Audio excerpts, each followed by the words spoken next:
샬롬, 샬롬, 샬롬, 샬롬, 샬롬, 샬롬. 하나님 사랑합니다, 여러분. 주 안에서 사랑합니다. 예, 욥기 마지막 장이죠. 이제 욥이 깨닫고 회개하는 부분이 나타나 있습니다. 하나님께서 말씀하시죠. 예, 욥이 깨닫는 거 회개 1절부터 우리 잠깐 보죠. 욥이 여호와께 대답하여 이르되 주께서 못하실 일이 없사오며 무슨 계획이든지 못 이루실 것이 없으시죠. 무지한 말로 이치를 가리는 자가 누구니까 나는 깨달지도 못한 일을 말하였고 스스로 알 수도 없고 헤아리기 어려운 일을 말하였나이다.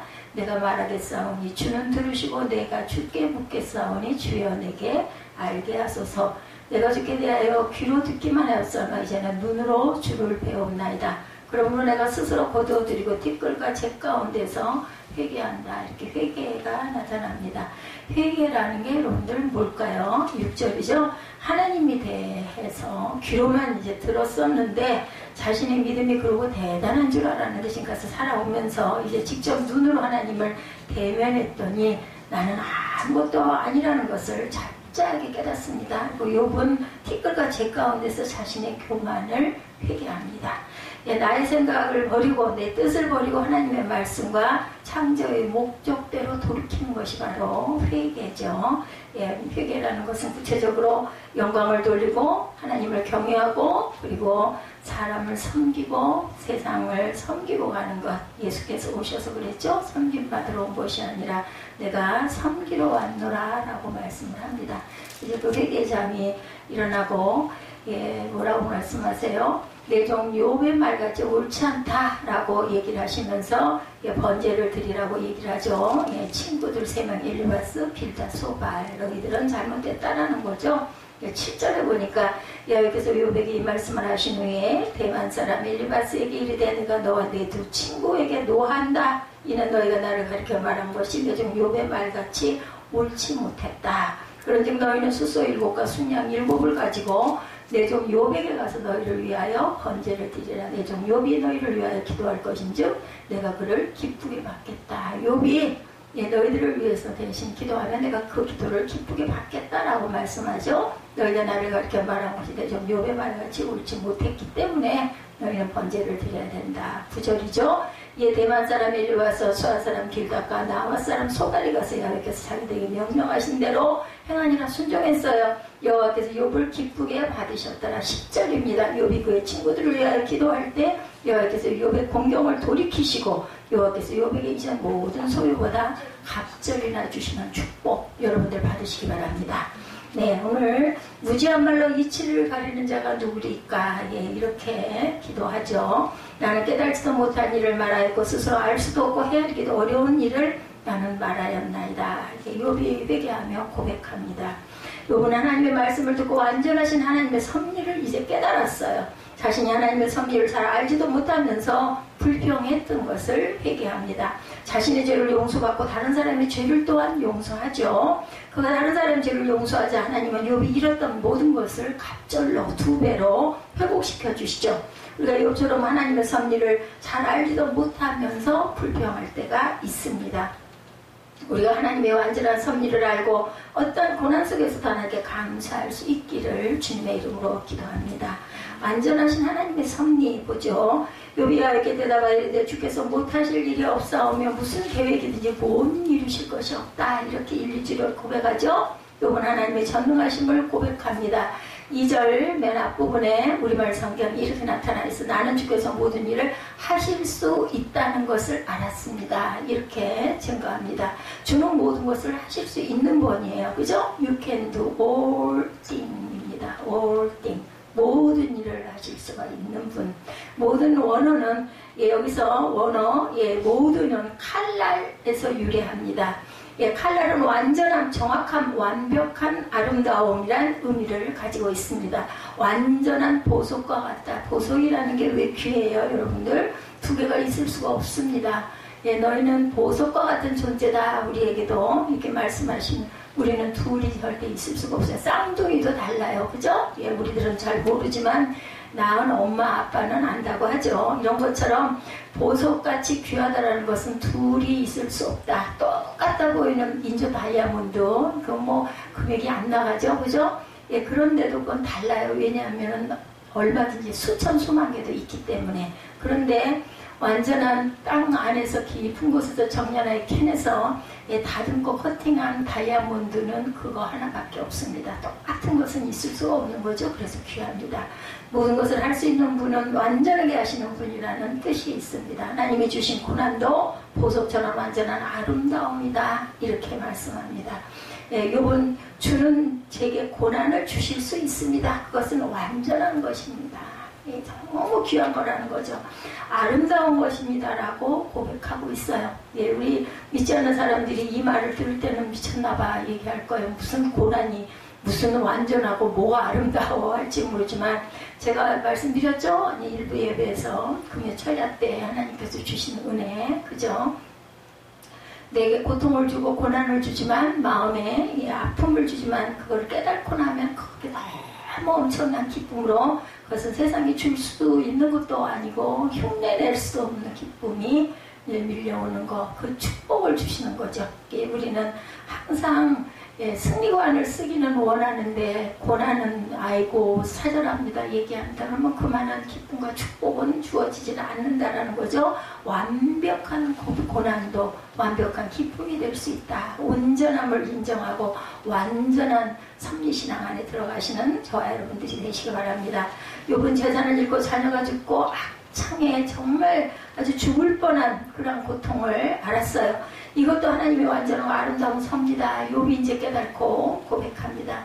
아침마다 태양이 뜨는 것을 보면 하나님의 섭리, 제가 어린 날 젊을 때는 잘 몰랐는데 이제 오늘이 마지막일지 또 오늘이 마지막일지 이런 생각을 하고 보니 그 태양이 얼마나 아름다운지, 새날 주심이 얼마나 감사한지, 깨어있는 것조차도 잠을 못 자고 밤새도록 거의 새벽 1시부터 아침까지 깨어있을 때, 그럴 때도 있어요. 어떨 때는 뭐 새벽 3시, 어떨 때는 새벽 2시, 그때부터 깨어서 새벽 예배를 일찍 드리죠. 새벽 3시 이후가 되면 저는 새벽 예배를 드립니다. 그럴 때도 조차도 감사합니다. 내가 깨어서 일어날 수 있고 느낄 수 있고 볼 수 있고 말할 수 있고 그죠? 찬양할 수 있으니 감사합니다. 참 오늘 찬양이 일부 예배 때 우리 결단 찬양도 그렇고 오늘 찬양도 너무너무 제가 은혜를 받았어요. 우리 기도가 너무 부족하죠. 하나님의 뜻에 부합하지 않은 기도가 될 수도 있습니다. 그렇기 때문에 찬양의 가사를 통해서 저는 기도합니다. 그 찬양 드리는 그 시간에 어쩌면 그렇게 내 마음을 온전하게 나타낼 수 있는 그런 언어와 단어들인지, 참 작사하시는 분들 성경 말씀을 인용한 부분도 많지만 정말 아름다운 내 마음을 그대로 드러낼 수 있는 그런 고백이 되기 때문에 저는 감사합니다. 하나님이 하시는 일은 실수가 없으세요. 그렇죠? 미렉도 참으로 아름답습니다. 그 외에 온전하고 완전하기 때문에 둘은 있을 수가 없기 때문에 누구도 흉내낼 수가 없기 때문에 제가 언젠가부터 사진 찍는 거를 안 하기 시작을 했어요. 우리들 여행 가면 남는 건 사진밖에 없어. 그리고 열심히 찍잖아요. 기념이 되게 하기 위해서. 가장 가까운 사람, 아니면 마음 맞는 사람, 정다운 사람. 여행은 되게 그런 사람들끼리 가죠. 뭐 마음도 안 맞고 온전치도 않은데 같이 여행을 가진 않습니다. 밥 먹는 것도 마찬가지입니다. 그런 마음이 불편해서 소화가 안 되죠. 그렇기 때문에 밥 먹는 거, 어디 여행을 가는 거, 함께 자는 거, 이런 거는 정말 마음이 뜻이 맞는 사람과 가죠. 그러다 보면 기념으로 촬영을 합니다. 저도 참 젊을 때 사진 찍기를 좋아했어요. 근데 이제 어느 순간인가부터 그건 별 필요가 없구나. 뭐 지금은 전부 다 휴대폰으로 찍어서 거기에 저장을 해놓고 보고 또 뭐 삭제도 하고 자유롭게 하지만 예전에는 필름을 인화를 해서 뽑았잖아요. 그래서 참 이렇게 많이 뽑고 다니고 그 사진도 많았는데 안 했어요. 무엇을 깨달고 안 하기 시작을 했는 거 아니? 가서 보는 것만은 그때 이랬었지 이거 기억은 날 수 있지만 전혀 그때 그 감동, 그런 감상 그건 절대로 아니더라고요. 그래서 오히려 그거보다는 마음판에다 기록을 합니다. 제가 동해 갔다 온 지가 굉장히 오래됐어요. 남해 간 지도 물론 굉장히 오래됐고 좋아했는데 가던 길들을 참 안 간 지가 굉장히 오래됐는데도 그냥 마음이 푸근하게 그곳을 바라보죠. 어제는 어떻게 하다가 새벽녘에 그 스위스, 그죠? 그 융프라가 올라가는 기차, 그리고 아주 세상에서 가장 높은 우체국이 있죠? 예, 꼭대기. 그 부분을 제가 예, 어떤 영상을 통해서 봤습니다. 너무나 감동, 그리고 너무 기뻤어요. 나 갔다 왔어, 봤어. 그리고 나도 그때 그랬지? 그래서 엽서를 썼던 기억도 납니다. 이런 그 감동이 옵니다. 그래서 그 경치들을 이렇게 보다 보면 내가 그때 느꼈던 감동 너무나 기쁘죠? 갔었기 때문에 더 아름답더라요. 하나님의 말씀도 마찬가지입니다. 말씀에 임해서 내가 말씀에 젖어들었을 때 하나님이 내게 주셨던 이 감동, 뭐 몇 장 몇 절까지 다 기억을 못한다 할지라도 문득 기도할 때, 찬양할 때 살아 일어나죠. 제가 찬양을 그래서 그때그때 늘 때가 많습니다. 하나님께서는 우리에게 이렇게 필요를 항상 채워주십니다. 그래서 욥에게도 다 알고 깨닫고 나고 나니 친구들을 네가 기도해라 중보하죠. 그래서 기도해주고 나니 갑자기 축복을 주시는 마지막 42장입니다. 잘 알지도 못하면서 거기 내용에 이렇게 있죠. 무지한 말로 이치를 가르는 자 누구냐? 나는 깨달지도 못한 일을 말하였다. 잘 알지도 못하면서 말했다는 거죠. 스스로 알 수도 없고 헤아리기도 어려운 일을 말하였나이다. 이렇게 고백을 합니다. 새 번역에는 이 구절이 잘 알지도 못하면서 감히 주님의 뜻을 흐려놓으려 한 자가 바로 저입니다. 이렇게 정난하게 고백합니다. 깨달지 못하면서 함부로 말했다는 거죠. 우리가 이럴 때가 얼마나 많은지 몰라요. 우리 일상에서도 그렇죠. 알기에는 너무나 신기한 일들 이렇게 번역이 돼서 나오기도 합니다. 이번 하나님의 완전한 뜻을 알지도 못하면서 하나님의 섭리를 내가 함부로 말했습니다. 우리 생활 가운데 그럴 때가 얼마나 많아요. 그죠? 내가 의를 행했는데 왜 고난을 주느냐고 욥도 불평을 했어요. 하나님은 불의하다고 말합니다. 그는 교만했던 거죠. 예, 그 의를 주변에다 내가 행한 거, 예, 선을 행한 것도 하나님의 은혜예요. 내가 가진 게 뭐가 있겠습니까? 내가 할 수 있는 마음이 어디 있겠습니까? 하나님께서 주셨기 때문에 은혜를 베풀었고 하나님께서 주셨기 때문에 선을 행한 거예요. 근데 내가 이렇게 했는데 이 내가가 빠지지 않는 한은 이거는 온전한 회개가 되지 않습니다. 온전한 고백이 되지 않죠? 예, 그래서 내가 빠져야 돼요. 나는 없어야 돼요. 나는. 예, 내가 뭐예요? 하나님 피조물이에요. 하나님께 나를 만들어 주셨어요. 뭐 그릇이 얘기하던가요? 예, 그릇에다가 왜 여기다 이렇게 냄새나는 청국장을 담았어? 이렇게 말하는 거 여러분 들어보셨어요? 없습니다. 근데 오직 피조물인 우리만 이렇게 불평불만을 많이 한다라는 거죠. 그래서 교만했다. 지구를 자전이나 공전시키는데 우리가 하는 일은 아무것도 없습니다. 우리가 열심히 예배드리고 기도와 금식하면서 왜 아침에 빨리 오지 않느냐라고 불평할 수 없습니다. 예, 우리가 불평을 하거나 안 하거나 해가 뜰 때는 뜹니다. 해가 질 때는 집니다. 여러분들 혹시 느끼셨습니까? 제가 어제였던 것 같아요. 어제 아침이었던 것 같아요. 아, 가을이다. 제가 에스더 전도사한테는 가을 냄새가 난다고, 드디어 가을이 왔다고. 좀 늦었죠. 예, 15일 날인가 우리 그 말복이 그러지 않았어요? 예, 그랬는데 조금 늦었지만 정말 어김없이 계절은 찾아옵니다. 저는 더위를 너무너무 힘들어하기 때문에 가을이 오는 거 엄청 기다려요. 그러다 보니까 말복이 지나고 제 기억에 2, 3년 전까지만 해도 한 2, 3년 동안 딱 말복 지난 다음날 그렇게 뜨거웠는데 새벽에 제가 새벽에 깨어있을 때가 많다 보니까 그 공기가 느껴져요. 저 주방에 가면 창문으로 이렇게 바람이 들어오잖아요. 오, 가을이 왔네. 가을 냄새 나네. 이 생각이 들었는데 올해는 안 그랬어요. 근데 예, 어젠지 그젠지 새벽에 딱 일어났는데 느껴지더라고요. 그 속에 그 더위 속에서도 어떤 약간 시원한 냄새, 아, 가을이 왔구나. 제가 그래서 그거를 얼른 고백을 했습니다. 이렇게 내가 원하든 원하지 않든 지구는 공전하고 자전하고 계절은 어김없이 와서 알려줍니다. 절대로 배반하지 않습니다. 우리가 열심히 예배드리고 기도와 금식하면서 왜 아침에 빨리 오질 않아? 얼른 깨어나지? 이런 얘기 해도 소용이 없는 거예요. 불평할 수 없습니다. 지구를 자전시키거나 공전시키는 것은 물론 과학이라고 하죠. 예지가 저한테 질문했더라고요. 예, 자기가 면접을 보러 갈 건데 예, 그 창조와 과학과의 관계가 어떻게 되느냐는 질문들이 나온다는데 뭐라고 대답을 합니까? 라고 물어봐서 일치한다고 대답을 하세요. 라고 얘기를 했습니다. 하나님이 과학도 만드셨어요. 그죠? 모든 돌아가는 이치를 우리가 과학적인 거, 의학적인 거 다 모르지만 그 모든 것을 주신 분은 바로 창조주 하나님이십니다. 세상이 발전되고 과학이 발달될수록 하나님의 섭리는 더욱더 또렷하게 드러나죠.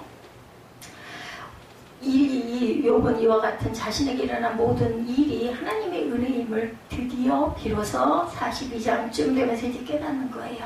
그는 아는 체 하는 교만을 회개하고 겸손해야 합니다. 내가 선을 행했는데 내가 이렇게 했는데 이 내가가 빠지게 되는 순간이 왔어요. 우리에게 있는 모든 것은 완전한 섭리고 하나님의 완전한 은혜, 우리에게 일어나는 모든 일은 완전하신 하나님의 걸작품입니다. 그렇기 때문에 뭐라 그래요? 천하보다 귀한 영혼이다 얘기하죠. 아까도 말씀드렸죠. 보석은 그거 한 개밖에 없기 때문에 엄청난 값을 지불하고도 그 가치를 아는 사람은 그 구입을 합니다. 뭐 난도 그렇다고 그러죠. 수속도 그렇다는 이야기를 들었어요. 하나님 뭐 억대씩 나가기던데 우리가 그 가치를 모르는 사람이 볼 때는 도대체 저걸 몇 억씩 주고 왜 사? 말도 안 돼. 그거가 지금 집을 한 채 사지. 그런데도 거기에 투자하는 사람들은 가치를 아는 거죠. 이런 것처럼 예, 하나님께서 내게 주셨기 때문에 내가 이 은혜를 베풀 수가 있었구나라는 것을 욥은 깨닫고 더욱 겸손해집니다. 우리에게 있는 모든 것은 완전한 섭리고 하나님의 완전한 은혜고 우리에게 일어나는 모든 일은 완전하신 하나님의 걸작품입니다. 하나님 우리의 인생을 섭리하면서 뭐라고 그래? 매우 좋았더라. 베리굿 했어요. 그죠? 베리굿. 우리가 일을 할 때 하나님께 불평을 절대로 할 수가 없습니다. 이런 얘기들 많이 하죠. 그냥 일어나는 일은 없다. 예. 그것 속에서 우리는 어차피 일어난 일 어떻게 해야 될까? 깨달아야 됩니다. 깨달아 알고 감사까지 가야 돼요. 입으로만 감사가 아니라 근데 때로는 그럴 때도 있어요. 잘 모르겠어. 그래도 하나님 감사합니다. 이런 일 당해 내가 이런 것으로 인하여 하나님께 더 매달리고 기뻐하고 감사하고 기도할 수 있게 해주셔서 감사합니다. 이렇게 감사하시다 보면 하나님의 뜻을 깨달아 알게 됩니다. 그래서 욥은 주님을 바라보죠. 이제 온전한 마음을 가지고 바라봅니다. 4절에서 6절이죠. 내가 말하겠사오니 주는 들으시고 내가 주께 묻겠사오니 주여 내게 알게 하옵소서. 내가 주께 대하여 귀로 듣기만 하옵사오나 이제는 눈으로 주를 배웁나이다. 그러므로 내가 스스로 거두어드리고 티끌과 재 가운데서 회개합니다. 라고 고백합니다. 새 번역에는 좀 다르죠. 당신께서 말씀하셨습니다. 이제 들어라. 내가 말하겠다. 내가 물을 터이니 알거든 대답하여라. 이렇게 더 가깝게 번역을 합니다. 욥이 말하는 것이 아니라 하나님이 말씀하시고 하나님이 듣는 것이 아니라 욥이 듣는 것으로 나옵니다. 그렇게 해석하는 것이 어떻게 보면 더 자연스러울 수도 있겠죠. 욥은 주님이 하시는 말씀을 듣고 대답합니다. 성경 잘 모르겠어. 이러신 분들은 좀 쉬운 성경, 이 새번역 성경 같은 걸 좀 사셔서 보시다 보면 더 가깝게 깨달아질 때가 있습니다. 백론이 불여일견이다 이런 얘기 많이 하죠. 하나님의 완전하신 섭리를 깨달으니 하나님이 보시기 시작하시죠. 은혜의 하나님을 만나고 나니 모든 의문이 풀립니다. 우리 그럴 때 있잖아요. 오해가 생겼어요. 그죠? 사람과 사람과 사끼리에도 서로 그 뭐랄까 내 안에 있는 것들을 이렇게 서로 주고받지 않고 오랫동안 묵혀있다 보면 오해가 쌓이게 됩니다. 그럼 어떻게 해요? 우리들 만나서 얘기하죠. 풀죠. 얘기 대화를 하다 보면 아 내가 오해했구나. 아 그렇구나. 저 사람은 저래서 그랬었구나. 이걸 알게 되면 오해가 풀리게 되고 아 내가 미안하다라는 마음을 갖게 됩니다. 10개 중에서 내가 다 잘못했거나 내가 다 잘한 건 없더라고요. 보면 뭐 몇 개는 내가 잘못하고 이해를 못한 부분이 있는 거죠. 하나님과의 관계도 마찬가지입니다. 그는 자신이 한 말을 스스로 거두어들여요. 이제 욥은 티끌과 재 가운데서 자신의 교만의 죄를 슬퍼하며 회개합니다. 욥은 하나님을 보았을 때 자신의 죄를 발견하게 됐어요. 자기의 의가 있었던 죄악을 발견합니다. 하나님의 완벽한 섭리를 알지 못했던 죄를 회개하죠. 자신의 의로움도 하나님의 은혜였음을 깨닫지 못한 것을 회개합니다. 그래서 욥이 중보기도 하죠. 7절에서 9절 보면 친구들을 위해서 하나님은 욥에게 말씀하신 후 욥의 세 친구 엘리바스와 소발과 빌다에게 회개를 촉구합니다. 그들에게 노하시고 그들이 하나님에 대해서 말한 것이 옳지 못하였다고 말씀하시죠. 그들이 욥에게 가서 하나님께 믿음과 순종의 번제를 드리라고 명령하십니다. 하나님께서 하나님은 그들이 하나님의 뜻을 알고 순종하기를 원하신 거예요. 이 빌다 소발, 엘리바스는 모두 다 우리 자신들이라는 것을 잊지 마시기 바랍니다. 자기의 뜻대로 살지 않고 하나님의 뜻대로 살기를 원하시는 하나님이죠. 그래서 우리에게 때로는 여러 가지 사건을 통해서 문제를 통해서 상황을 통해서 말씀하십니다. 너희 잘못됐구나. 기도해라. 회개하라. 말씀하실 때 이 친구들처럼 얼른 엎드려 기도하시기 바랍니다. 내 뜻대로 내 혼대로 내 혼자 수 없을 때 누구에게? 욥에게 가서 번제 드려라 라고 얘기하죠. 그럴 때 무엇의 위치가 되니까 욥이 중보의 위치 그리고 제사장의 위치에서 기도하게 되죠. 내 혼자 힘으로 안 될 때는 우리도 그래서 목사님을 찾아가거나 주의 종들을 찾아가서 기도해 주십시오 라고 얘기하는 것과 똑같습니다. 자신의 뜻대로 살지 않고 하나님의 뜻대로 살기를 원하게 되죠. 욥으로부터 사죄의 기도를 받으라고 하십니다. 그래야 그들의 죄를 용서하신다. 누구에게 잘못했기 때문에? 욥에게 잘못했기 때문에. 아주 억울한 소리를 엄청 많이 했어요. 자신들의 의의를 너무너무 드러냈어요. 네가 잘못했으니까 그렇지 괜히 그런 일이 일어날 리가 있냐? 너는 진짜 못됐어. 아주 엄청 공격을 많이 했죠. 새 친구의 문제는 바리새인적인 죄였어요. 듣기에는 문자상으로는 너무나 지당한 이야기를 엄청 했지만 그것은 사실은 바리새인적인 죄, 정죄할 그 권리는 누구에게도 없습니다. 정죄는 오직 누구에게만? 하나님께만 있는 권리죠. 그들은 욥에 대해 이해와 사랑보다 판단과 정죄를 많이 합니다. 우리도 이럴 때가 많습니다. 하나님은 제사를 원치 않고 자비를 원하는 것을 몰랐던 거죠. 하나님의 은혜를 알지 못하고 인과응보적인 말을 합니다. 그들은 율법적이었습니다. 잘난 체를 엄청 많이 했어요. 가장 심각한 문제는 그들이 좋으신 하나님을 전하지 못하고 죄를 벌주시는 하나님만을 전한 것입니다. 이렇게 사랑의 하나님을 알지 못할 때 사람을 돕는 것이 아니라 오히려 죽이게 되는 경우가 많다. 공경에 처한 사람을 오히려 더 궁지로 몰아넣는 경우들이 많아요. 우리가 그래서 상담에는 보면은 무조건 2시간 동안 그 사람이 하는 말을 다 들어주라는 그런 그 부분이 있습니다. 그래서 아이고 그렇지 아이고 그러셨군요. 아이고 얼마나 마음이 아프셨습니까? 그럼 열심히 상대방의 속에 있는 걸 다 토해내죠. 그렇게 들은 다음에 번면하고 위로하는 것이 바로 상담사가 해야 할 역할이죠.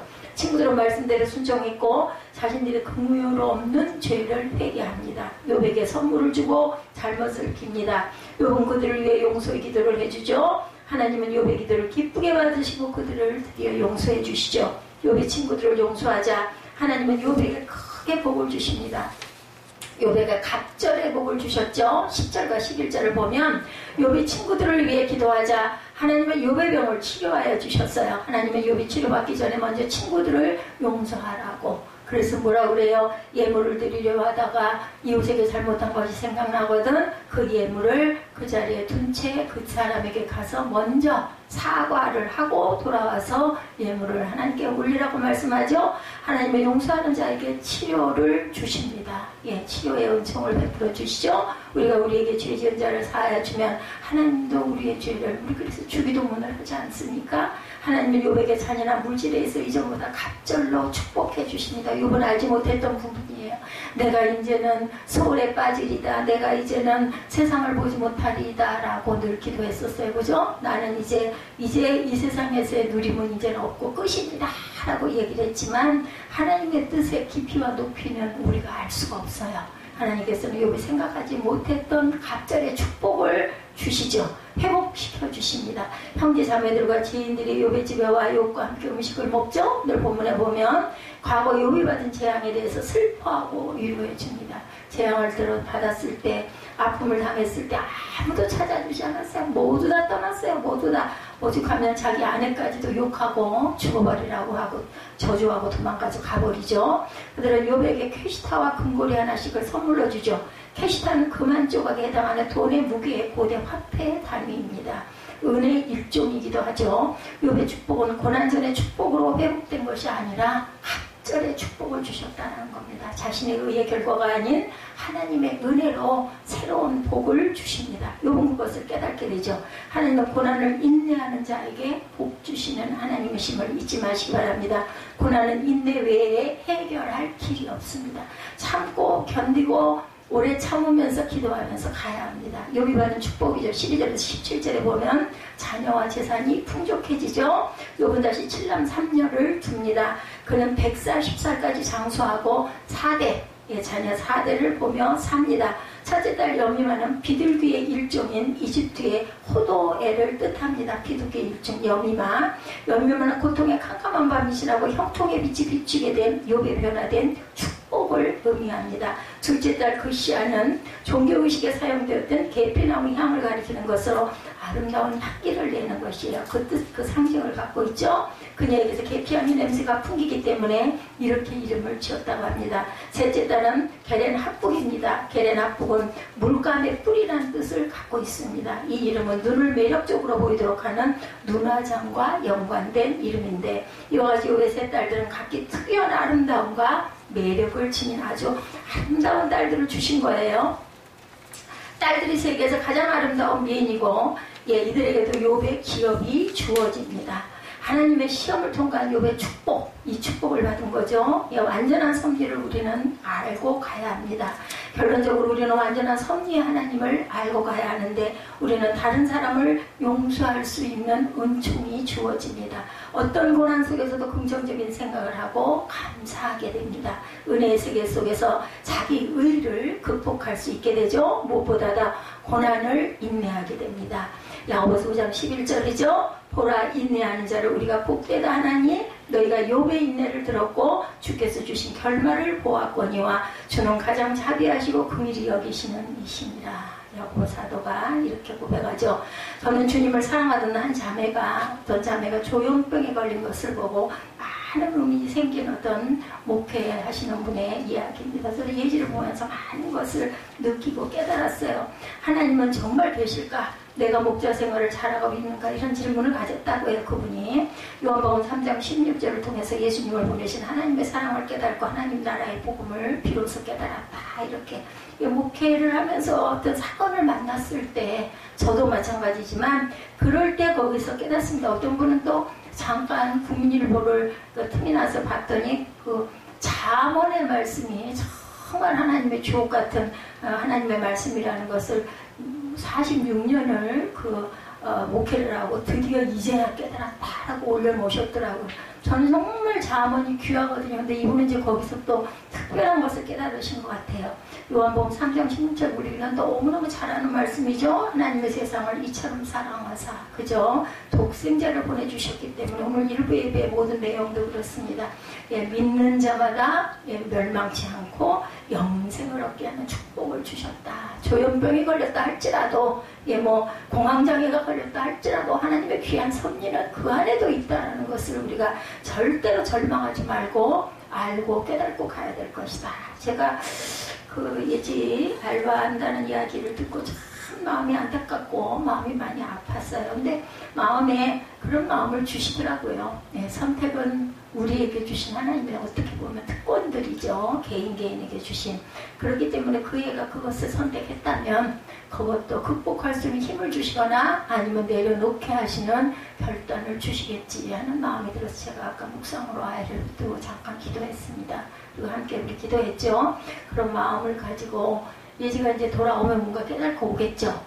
끝을 내고 오든 아니면 중간에 돌아오든 뭘 느끼든, 그래서 스스로 온전하게 내려놔야 온전한 내려놓음이 되겠죠. 그게 참 너무 뭐라 그럴까 좀 위험스러워서 사실은 제가 그런 것도 좀 그러면 안 될 텐데 했는데, 이제는 요즘 아이들이 다 그렇더라고요. 내 마음대로 되는 일이, 부모 마음대로 되는 일이 하나도 없어요. 그러면 그저 우리 주위에서 기도해 줄 수밖에 없고 깨닫고 알도록 권면을 해야 되죠. 근데 결론은 본인의 삶이고 본인이 감당해야 할 몫입니다. 그것도 그 아이의 몫으로 인내할 줄로 믿습니다. 그 자매는 아직도 혈독이 회복이 되지 않았다 그래요. 주님의 때 모든 것을 회복해 주실 것이다 라고 올려놓으셨더라고요. 맞아요. 우리의 때가 아니라 하나님의 나라, 하나님의 때. 이 땅에 있는 코로나 바이러스도 그러할지라도 우리는 기도해야 됩니다. 그리고 내 부분에 잘못된 것들은 무엇인지 한 번 더 돌아보고 진중하게 묵상하시기 바랍니다. 아이고 이러다가 내가 망하겠지, 아이고 이러다가 내가 알거지가 되지, 이런 생각하시지 말고 이 세대에, 이 시기에, 이 순간에 내가 지금 있는데 하나님이 내게 주시는 뜻은 무엇인지, 이 누구처럼, 이 욥처럼 기도하시고 깨달으시고 그리고 인내하시고 그랬을 때 하나님께서 고난 중에 귀한 축복, 하나님의 나라에 들어가는 축복이 저와 여러분에게 임하실 줄 믿습니다. 우리 결단하시고 찬양하시는 시간 갖도록 하죠.